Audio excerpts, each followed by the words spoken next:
श्रीमहागणाधिपतये नमो नमः। श्रीमहासरस्वत्यै नमः। श्रीगुरुभ्यो नमः। हरिः ओम्। अपारकरुणासिन्धुं ज्ञानदं शान्तमूर्तिनं श्रीचन्द्रशेखरगुरुं प्रणमामि मुदान्वहम्।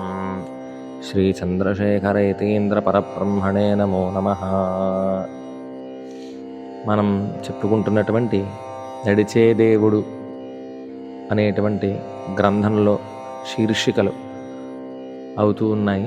అందులో రోజుకో ఘట్టం, రోజుకో గొప్ప విశేషం, స్వామివారు భక్తులను అనుగ్రహించినటువంటి గొప్ప స్థితులు, ఆ అనుభవాలు, వారు చెప్పినటువంటి ఆ జ్ఞాపకాలు నీలంరాజు వెంకటశేషయ్య గారు గ్రంథాన్ని ఒక గ్రంథంగా మలచి మనకు అందించడం, మనది చెప్పుకోవడం నిజంగా స్వామివారి యొక్క పరిపూర్ణ అనుగ్రహం.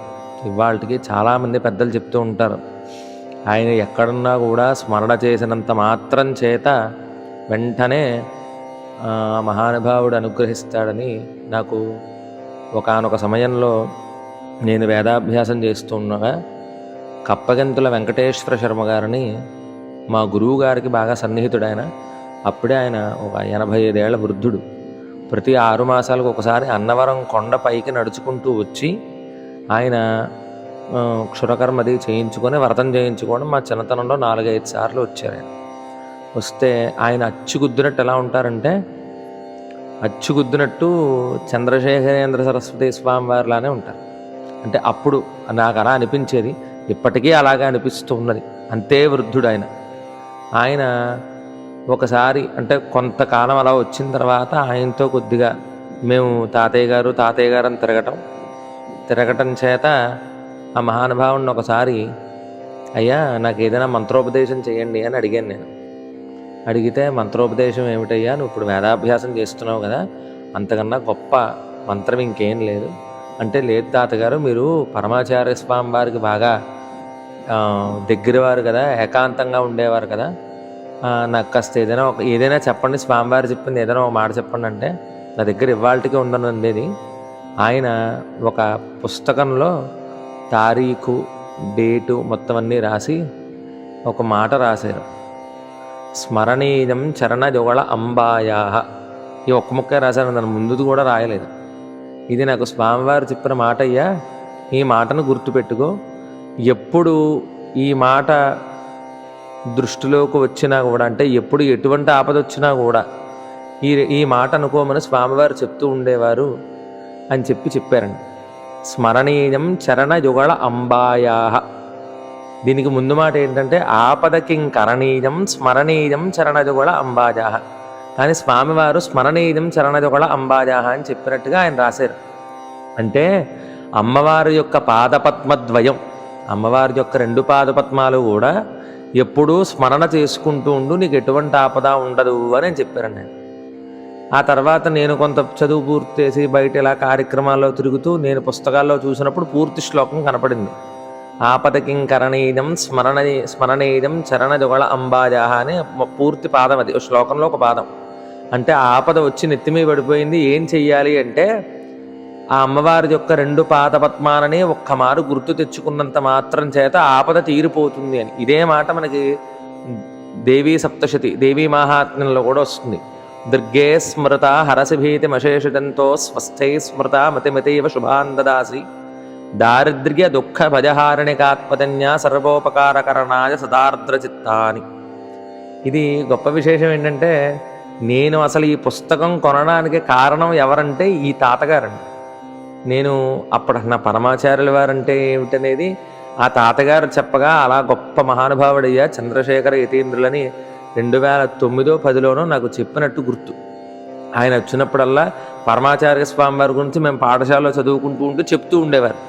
అవి విని ఓహో ఆహా అనుకుంటూ ఉండేవాళ్ళం. అప్పటికి కొంతమంది పెద్దవాళ్ళు మాట్లాడుకుంటూ ఉంటే, ఒకనాడు వేదసభ జరిగింది. ఉప్పులూరు గణపతి శాస్త్రి గారి వేదసభ జరిగినప్పుడు మా పాఠశాల పక్కనే, అప్పుడు కూడా స్వామివారి చిత్రపటం అది పెట్టి, ఓహో ఈయనంత గొప్ప మహానుభావుడని అనుకుంటూ ఉండగా, అది తెలిసి నేను తాతగారిని అడగడం మొదలు పెడితే, తాతగారు ఇంకా ఇన్ని గొప్ప విశేషాలన్నీ చెప్పి స్వామివారు దగ్గర ఉన్నటువంటి అనుభవాలన్నీ కూడా చాలా మాతో చెప్పారు. ఆ చెప్పి నేను అడగ్గా ఒకరోజు పొద్దున్న ఆయన ఈ విషయాన్ని నాకు ప్రత్యేకంగా చెప్పారు. నాకు ప్రత్యేకంగా ఈ విషయాన్ని చెప్పి ఆయన ఎప్పుడూ గుర్తుపెట్టుకోవయ్యా అని చెప్పారు. ఆ తర్వాత నేను పాఠశాల చదువైపోయిన తర్వాత కూడా 1-2 సార్లు వెళ్ళి కలిశాను. ఆయన శివైక్యం చెందారు. గొప్ప విశేషం ఏంటంటే వాళ్ళ అబ్బాయి గారు ఇవాళకి వేద పండితుడండి. ఆయన పెద్ద లాయర్, అప్పట్లో పెద్ద ప్లేడర్. ఆ తాతగారు వాళ్ళ అబ్బాయి మాత్రం వేదాధ్యయనం చేశారు. ఎందుచేతనంటే స్వామివారు వాళ్ళ అబ్బాయిని వేదాధ్యయనం చేయమని చెప్పారట. అదొకటే కాకుండా వాళ్ళ అబ్బాయి గారి పేరు చంద్రశేఖర శర్మ, చంద్రశేఖర అవధాని అని పిలుస్తారు ఇవాళకి. ఆయన కప్పగింతలు చంద్రశేఖర అవధాని, కాకినాడ ఆయన్ని. చాలా గొప్ప జ్ఞాపకం నాకు అది. అందుకనే నేను ఎప్పుడూ ఇలా హైదరాబాద్ వెళ్ళినప్పుడు యథాలాపంగా ఇలా స్వామివారికి సంబంధించిన పుస్తకం అనగానే నేను కొనడానికి కారకులు ఎవరయ్యా అంటే ఈయన కప్పగింతల వెంకటేశ్వర శర్మ గారు. అయితే ఇవాళ ఈ విషయం చెప్పడానికి గల కారణం ఏంటంటే ఎప్పుడో ఆనాటి ఫోటో నాకు ఇవాళ కనపడింది. అందుకని వెంటనే నేను ఇదంతా ఒక్కసారి జ్ఞాపకం వచ్చి నేను ఇవాళ చెప్పుకున్నాను మీతో. అయితే మొత్తానికి ఇవాళ శీర్షికలో స్వామివారు చూపించినటువంటి అనుభవం, అసలు ఒక తల్లికి కలిగినటువంటి ఆనందం ఎంత గొప్పదో అని చెప్తున్నారు. ఏమిటంటే ఈ విషయం చెప్పింది సాక్షాత్తు ఎవరయ్యా అంటే టీకే త్యాగరాజన్ గారిని ఇండియన్ ఎక్స్ప్రెస్ అనేటువంటి పేపర్ను చూసారండి. ఆ పేపర్కి సంబంధించినటువంటి మేనేజర్ అప్పట్లో ఆయన. ఆ మొత్తం ఇండియన్ ఎక్స్ప్రెస్ వ్యవస్థకి మేనేజర్గా ఉండేవారటండి. ఆయన స్వవిషయం ఇది.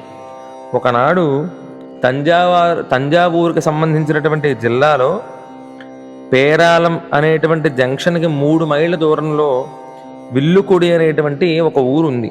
1949లో పరమాచార్య స్వామివారు ఆ ఊళ్ళో 4 రోజులు మకాన్ చేశారట. ఆ ఊళ్ళోనే త్యాగరాజన్ గారి అక్కయ్య గారు ఉన్నారట.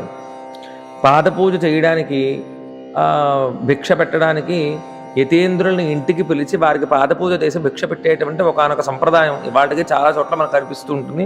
అలాగా ఆవిడ కూడా పిలిస్తే స్వామివారు వేయించేస్తానని చెప్పారట. అందుకని అందరితో పాటు వారి తమ్ముడు గారికి కూడా ఆవిడ కబురు చేసింది.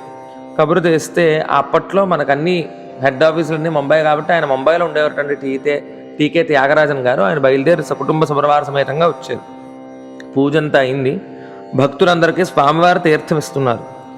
అయితే తీర్థం పుచ్చుకుంటున్న వాళ్ళల్లో ముంబై నుంచి ఇంకో కొంతమంది వీరితో పాటు వచ్చారటండి. ముంబై నుంచి ఇంకో భార్యాభర్తలు, ఒక కొడుకు వచ్చారట తీర్థం తీసుకోవడానికి. అయితే ఆ బొంబాయి నుంచి వచ్చినటువంటి వాళ్ళల్లో వాళ్ళు కూడా స్వామివారి దగ్గర తీర్థం తీసుకుందామని అనుకుంటూ ఉన్నారు. అయితే స్వామివారు ఏమన్నారంటే ఒక్కసారి పక్కకు రమ్మనమన్నారు. ఆ దంపతులు తీసుకున్నారు. వారు కుమారుడు కూడా వాళ్ళతో పాటు ఉన్నారు. ఆయనకు సుమారు 27 ఏళ్ళ యువకుడు ఆయన. ఆ దంపతులు తీసుకున్న తర్వాత ఆ కుమారుడు తీర్థం కోసం చేయి చాపితే నువ్వు నీ భార్య ఇద్దరూ వచ్చి తీర్థం పుచ్చుకోండి అన్నారు స్వామి. ఆ మాట విని తెల్లబోయాడు ఆ యువకుడు. ఏదో తటపటాయిస్తూ ఉండగా ఇంతలో పక్క నుంచి ఆడవాళ్ల వైపు నుంచి ఇంచుమించు ఒక 20 సంవత్సరాలు ఒక యువతి గబగబా ముందుకొచ్చి ఆ యువకుడితో పాటు తాను చేయి చాపి ఇద్దరూ కలిసి తీర్థం పుచ్చుకున్నారు. తీర్థం తీసుకున్న అమ్మాయి ఆ యువకుడి దగ్గర ఉండకుండా దూరంగా వెళ్ళి మళ్ళీ ఆడవాళ్ళ దగ్గర నిలబడింది. స్వామి ఆ నలుగురిని ఆశీర్వదించి బొంబాయి వెళ్ళండి నలుగురు అని అనుజ్ఞ ఇచ్చారట. ఎవరిని? ఆ అమ్మాయిని, ఆ కుర్రాడిని, ఆ తర్వాత ఆ కుర్రాడి తల్లిదండ్రులు ఇద్దరిని. ఈ తతంగం అంతా చూస్తున్నటువంటి టీకే త్యాగరాజన్ గారికి ఆశ్చర్యం వేసి ఈ బొంబాయి నుంచి వచ్చిన తల్లిదండ్రుల దగ్గరికి వెళ్ళి స్వామి తీర్థం ఇవ్వడం ఏంటి, మీ అబ్బాయి రాగానే భార్యాభర్తలు ఇద్దరు వచ్చి పూడ్చుకోండి అని ఆదేశించడం ఏమిటి, అయితే ఆ అమ్మాయి ఎక్కడి నుంచో ఊడిపడినట్టు వచ్చి తీర్థం పుచ్చుకొని తిరిగి దూరంగా వెళ్ళి నిలబడడం ఏమిటి, నలుగురిని కలిసి బొంబాయి వెళ్ళండి అని స్వామివారు ఆజ్ఞాపించడం ఏంటి, ఇదంతా ఏదో వింతగా ఉంది చెప్పండి అంటే ఆ వ్యవహారం అంతా చెప్పడం ప్రారంభించారు. ఆయన కాస్త ముందు వెనకాడి తర్వాత ఆ విషయం చెప్పడానికి ముందుకొచ్చి కట్నం విషయంలో ఏదో కొంత పేచీ వచ్చి ఆ కారణంగా 3 సంవత్సరాల నుండి తన కొడుకు కోడలు కలిసి కాపురం చేయటం లేదని, తమ కోడలు అక్కడికి వచ్చే సంగతి తమకు ముందుగా తెలియదని, స్వామి దర్శన నిమిత్తం మేము ఇక్కడికి వచ్చి అక్కడి నుంచి ఇలా కారులో వచ్చామని, స్వామి ఆజ్ఞను అనుసరించి ఇప్పటికి కోడలను కూడా తీసుకొని బొంబాయికి వెళదామని నిర్ణయించుకున్నామని వాళ్ళంతా చెప్పారు. అయితే అప్పుడు ఈయన వెళ్ళి ఆ అమ్మాయిని కూడా అడిగేటండి టీకే త్యాగరాజన్ గారు. అమ్మాయి ఏమిటి పరిస్థితి అంటే పాపం ఆ అమ్మాయి మాట్లాడలేకపోయింది. పక్కనే ఉన్నటువంటి ఆ పిల్ల తల్లి చెప్పిందిటండి, కట్నం విషయంలో మనస్పర్ధల వల్ల 3 ఏళ్లుగా నా కూతురు నా దగ్గరే ఉంటోందండి. స్వామితో ఒక రోజు వచ్చి మా అవస్థ తిప్పుకుంటే స్వామివారు ఏదైనా దారి చూపిస్తారనే ఆశతో మేము ఇక్కడికి వచ్చాము, అంతేగాని మా వియ్యంకుడు వియ్యపురాలు అల్లుడు వీరంతా ఇక్కడికి వచ్చే సంగతి మాకు తెలియనే తెలియదు. ఈ 3 ఏళ్ల నుంచి మాకు వారికి ఉత్తర పత్రాలు ఏమీ లేవు, ఇదంతా మాకు వింతగానే ఉంది, అంతా స్వామివారి దయ అని అన్నారండి ఆవిడ. బొంబాయి కుర్రవాడు తీర్థం పుచ్చుకోవడానికి చెయ్యి చాపినప్పుడు భార్యాభర్తలిద్దరూ కలిసి తీర్థం పుచ్చుకోండి అని స్వామి సూచించడానికి ఆ యువకుని భార్య అక్కడే ఉన్నట్టు స్వామికి ఎలా తెలుసు? ఈ ప్రశ్నకు సమాధానం ఎవ్వరూ చెప్పలేరు. కోడలను కూడా వెంట పెట్టుకుని నలుగురు బొంబాయికి వెళ్ళండి అని స్వామి ఆదేశించారు కాబట్టి వెంటనే బయలుదేరి తమతో రమ్మని పిల్లవాడు తండ్రి కోడలతో చెప్పగా అప్పుడు పాపం వాళ్ళందరూ కలిసి బొంబాయికి బయలుదేరుతూ అప్పుడు ఒక మాట అన్నారట. అంటే మేము ఇక్కడికి వచ్చేటప్పుడు బొంబాయి ప్రయాణం సంగతి మాకు తెలియకపోవడం చేత అమ్మాయికి పూర్తిగా బట్టలు తెచ్చుకోలేదండి అని అందుటండి పిల్ల తల్లి. అంటే అప్పుడు ఆయన అన్నట్ట ఆ మామగారు, పిల్ల మామగారు, లేకపోతే పర్వాలేదు, అమ్మాయికి కావాల్సిన బట్టలన్నీ మేము ముంబైలో కొనుక్కుంటామని కోడల్ని వెంట తీసుకొని అట్టుండటే వాళ్ళు ముంబైకి బయలుదేరిపోయారు ఆసాములు. ఆ అమ్మాయి తల్లికి కలిగినటువంటి ఆనందం ఇంకా పట్టరానటువంటిది అని స్వామివారి పాదాలపై 10 మార్లు పడి నమస్కారం చేసుకుందండి. అటువంటి గొప్ప దయామయుడు చంద్రశేఖర యతీంద్రులు. సాక్షాత్తు ఒకసారి ఆ మహానుభావుడు కప్పగంతల వెంకటేశ్వరులు గారు చెప్పినటువంటి మాట నాకు బాగా గుర్తు. పరమాచార్య స్వామి వారి దగ్గరికి వెళ్ళినప్పుడు ఏదైనా భార్యాభర్తల సమస్య వస్తే ఆయన లలితలో కొన్ని వాక్యాలు చెప్పేవారటండి. ఆ వాక్యాలు ఎవరైనా అనుష్ఠిస్తే భార్యాభర్తల మధ్య ఉండేటువంటి మనస్పర్ధలు పోతాయి అని స్వామివారు సూచిస్తూ ఉండేవారట. అవి ఎవరికైనా కావాలనుకుంటే చెప్పండి, వెంటనే నేను ఇది ఏ షార్ట్స్ రూపంలోనే పెట్టే ప్రయత్నం చేస్తాను. సర్వం శ్రీ చంద్రమౌళీశ్వర పరబ్రహ్మార్పణమస్తు.